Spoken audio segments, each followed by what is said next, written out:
Craignez vous-même pour votre sécurité? Vous êtes Et moi, député je reçois des menaces en permanence, mais M. Cazeneuve s'en fout. Quel genre de menaces vous recevez? Je reçois des menaces de mort, notamment sur Twitter, des appels téléphoniques. Monsieur Valls m'avait répondu en me disant que je prenne contact avec le ministre de l'Intérieur. Je l'ai fait, il ne m'a pas répondu. C'est-à-dire que vous n'avez pas de sécurité rapprochée? Je n'ai aucune sécurité, aucune.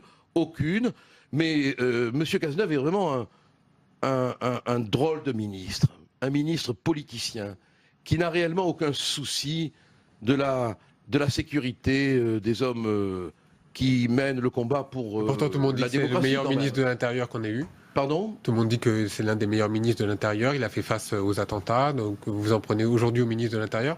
Il a fait face aux nommément. attentats? C'est tout ce qu'on me dit, oui. Et quand, monsieur? Au mois de novembre, mois de janvier. Comment Il était présent sur le terrain.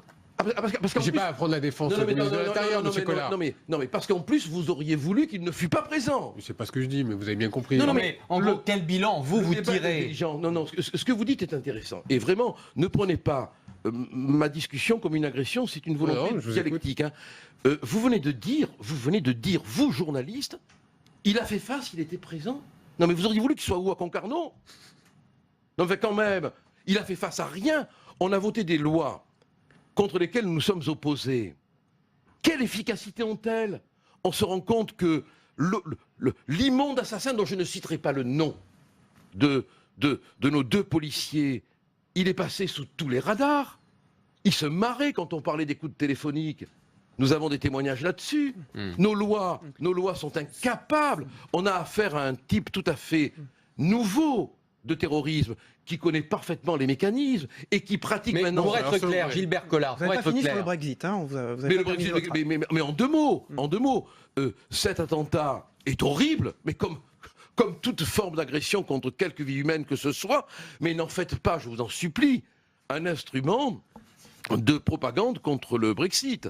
Ça serait déplacé. Est-ce que ça peut changer le résultat, justement, sur le Brexit? Non, parce que je crois que tout le monde est conscient que... Apparemment, c'est la sortie qui est en tête, la sortie de l'Europe. Je crois que tout le monde est conscient que Cameron va essayer d'utiliser cette mort, ce qui est moche, parce que la mort de nos victimes, et je parle en général, n'appartient à personne et n'est la propriété racoleuse de personne.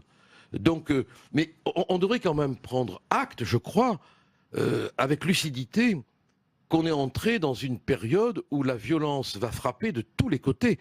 Et on n'est pas préparé psychologiquement, alors le matériellement. constat, il est là, mais les politiques sur on fait quoi et on avance comment pour effectivement inverser la tendance, là par contre, on n'entend pas beaucoup de choses. Vous avez raison. Vous avez raison. Je pense et on attend des politiques qui protègent la population. Vous avez tout à fait raison, c'est la mission première d'un homme politique. La sécurité, du reste, est un droit fondamental. On aurait dû agir avant. On ne laisse pas la gangrène évoluer. On ne la laisse pas. Agir avant, c'était quoi? C'était, au lieu de nous insulter quand on proposait la fermeture des frontières, le faire. Au lieu de nous insulter quand on proposait une révision de Schengen, le faire. Au lieu de foutre ma proposition de loi à la poubelle quand je demandais que l'on réprime toutes les propagandes religieuses, avisées, extrémistes, qu'on prenne cette proposition de loi en compte. On ne l'a pas fait. Gilbert Collard, on ne vous a pas entendu prononcer le mot Marine Le Pen ce matin dans cette matinée. Marine Le Pen. J'aime Marine Le Pen. Marine Le Pen sera présidente. Vous voulez que ce soit mon mantra? C'est mon mantra.